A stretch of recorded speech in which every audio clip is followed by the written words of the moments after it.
Hello दोस्तों, welcome back to our channel 5x biology. आज से आप लोग को इस चैनल पे डेली क्लास 9 से रिलेटेड टॉपिक वाइज वीडियोस देखने को मिलेंगे। तो अगर आप इस चैनल पे न्यू विजिट कर रहे हो तो प्लीज़ चैनल को सब्सक्राइब करके बेल नोटिफिकेशन को ऑल पे सेट कर लीजिए, ताकि ऐसे ही इंटरेस्टिंग और अमेजिंग लेक्चर्स आप लोग को मिलते रहें। आज के इस वीडियो में हम लोग बात करने वाले हैं केमिस्ट्री क्लास 9 चैप्टर 1 के बारे में, जो कि है हमारा मैटर इन अवर सराउंडिंग्स। तो सबसे पहले हम लोग बात करने वाले हैं 3 स्टेट्स ऑफ मैटर के बारे में।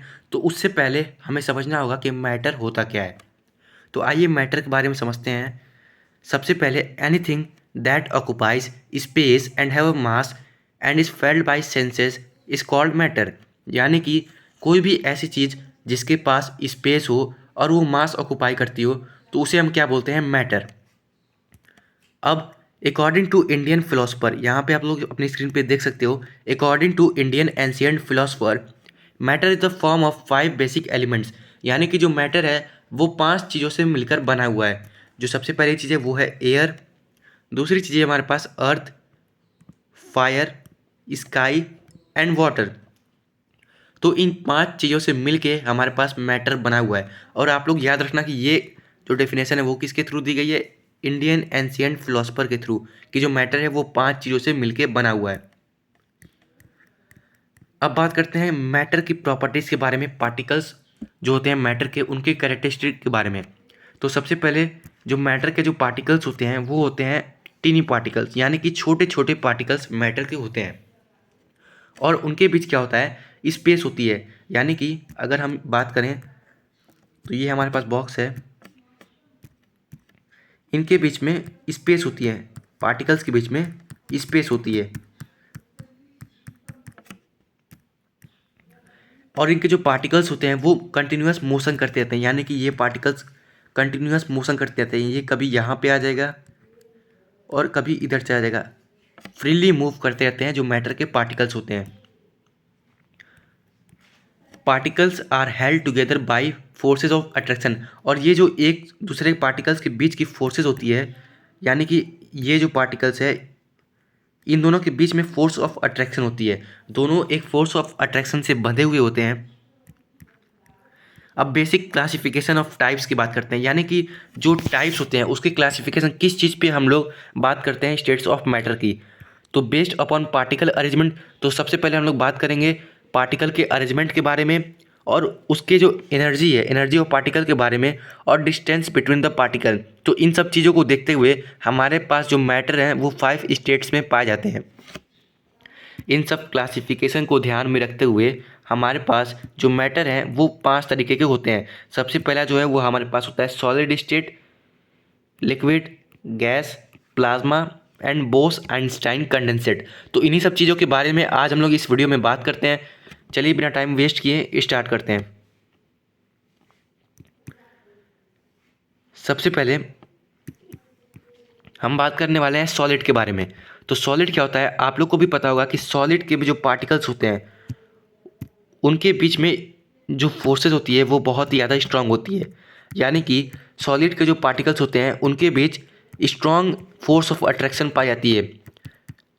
अब फोर्स ऑफ अट्रैक्शन क्या होती है? यानी कि एक और दूसरे पार्टिकल्स के बीच में जो फोर्स ऑफ अट्रैक्शन, यानी कि जो अट्रैक्ट होते हैं पार्टिकल्स एक दूसरे से, उसी को बोलते हैं फोर्स ऑफ अट्रैक्शन।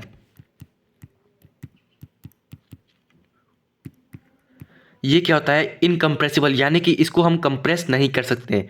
और ये high density and do not diffuse, इनकी जो डेंसिटी होती है सॉलिड्स की वो हाई होती है और ये डिफ्यूज़ नहीं होते हैं। Inter particle forces of attraction are strongest, इनमें जो पार्टिकल्स के बीच की फोर्स होती है वो काफ़ी ज़्यादा स्ट्रांग होती है।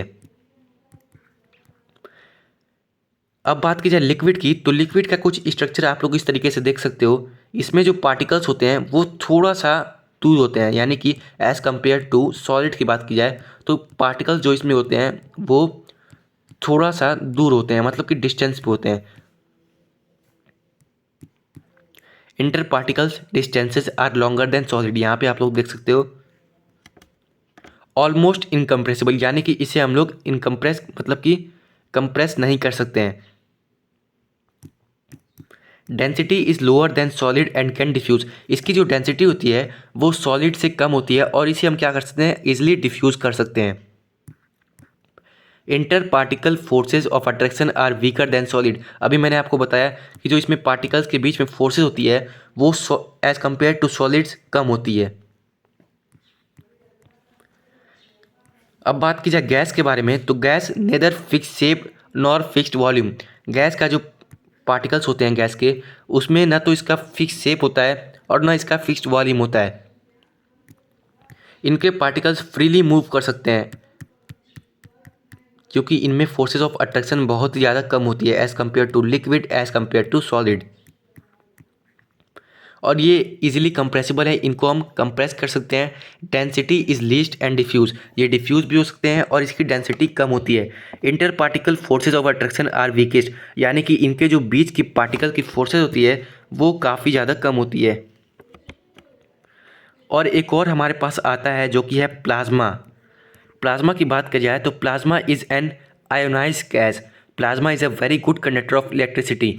ये क्या है कि इलेक्ट्रिसिटी का बहुत ही अच्छा कंडक्टर होता है, यानी कि इलेक्ट्रिसिटी को कंडक्ट करता है। जैसे आपने वायर को देखा होगा जो कि इलेक्ट्रिसिटी कंडक्ट करता है, वैसे ही प्लाज्मा भी एक बहुत ही अच्छा इलेक्ट्रिसिटी का कंडक्टर है।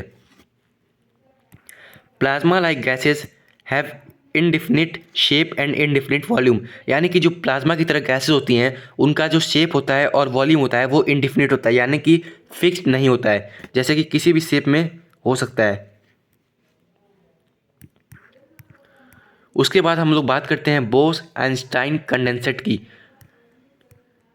जो कि हमारे पास किसने बनाया था। इसमें हमारे पास एस एन बोस थे, एस एन बोस जो कि साइंटिस्ट थे, और इसमें आइंस्टाइन ने भी अपनी थ्योरी दी थी। तो दोनों ने मिलके इस चीज़ को डिराइव किया था। एस एन बोस और आइंस्टाइन के नाम पे ही ये बना है matter. ABC is a state of matter that can arise at very low temperature, यानी कि इसमें क्या होता है आप लोग को अच्छी से डायग्राम के थ्रू समझाने की कोशिश करते हैं कि सबसे पहले हमारे पास एक स्ट्रक्चर होता है कुछ इस तरीके का। इसमें जो होता है हमारे पास गैसेस भरी होती हैं। अब इन गैसेस का जो टेम्परेचर होता है वो काफ़ी ज़्यादा लो होता है, एब्सोल्यूट ज़ीरो के बराबर। ये आप लोग की चीज़ एनसीईआरटी में दी हुई है। इसका जो टेम्परेचर होता है वो 0 केल्विन के बराबर होता है। अगर बात की जाए सेल्सियस में तो -273 डिग्री सेल्सियस। तो इसका जो अंदर गैसेस होती हैं उनका टेम्परेचर कुछ इतना होता है। और इसकी डेंसिटी की बात की जाए, इसकी अगर डेंसिटी की बात की जाए तो हमारे पास जो इसकी डेंसिटी होती है वो 1/1000 ऑफ एयर होती है। एयर के कंपैरिजन में 1/1000 होती है। तो ये था हमारे पास बॉस आइंस्टाइन कंडेंसेट, जो कि आप लोगों ने स्ट्रक्चर देख लिया होगा।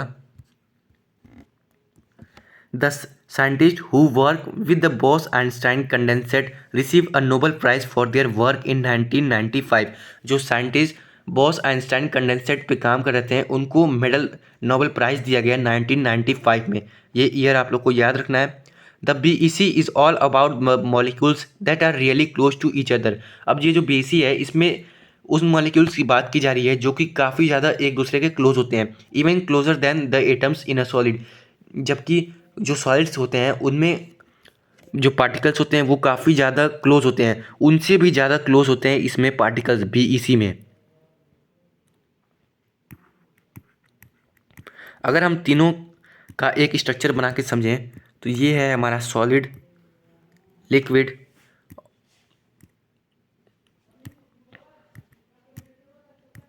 गैस। तो अगर अब बात की जाए सॉलिड की, तो सॉलिड में जो पार्टिकल्स होते हैं वो काफ़ी ज़्यादा क्लोज होते हैं। अगर हम एक डिफरेंस लेके चलते हैं तो सॉलिड्स में जो पार्टिकल्स होते हैं वो काफ़ी ज़्यादा क्लोज पाए जाते हैं। बात की जाए as compare to solid liquid की, तो लिक्विड में पार्टिकल्स थोड़े से दूर होते हैं। लिक्विड में जो पार्टिकल्स होते हैं वो थोड़े थोड़े दूर पाए जाते हैं। और अगर गैस की बात की जाए तो गैस में क्या होता है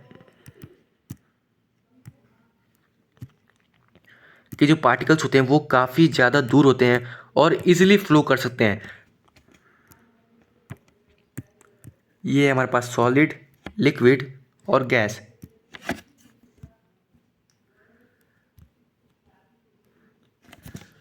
तो अगर डिफरेंस लेके चलें तो इसमें क्या होता है, हमारे पास फोर्सेस ऑफ अट्रैक्शन जो होती है वो काफ़ी ज़्यादा स्ट्रांग होती है, और अगर इसके कंपैरिजन में इसमें बात की जाए तो फोर्सेस ऑफ अट्रैक्शन थोड़ी सी लो होती है एज़ कम्पेयर टू दिस। और गैसेस में बात की जाए तो फोर्सेस ऑफ अट्रैक्शन जो होती है वो काफ़ी ज़्यादा कम पाई जाती है। तो ये था एक बेसिक सा डिफ्रेंशिएशन जो कि आप लोग को पता होना चाहिए सॉलिड, लिक्विड और गैस के बीच में। आई होप वीडियो आप लोग को अच्छी लगी होगी। तो अगर वीडियो अच्छी लगी हो तो प्लीज़ वीडियो को शेयर करिए और चैनल को सब्सक्राइब कर लीजिए ताकि ऐसे ही और लेक्चर्स आप लोग को मिलते रहें।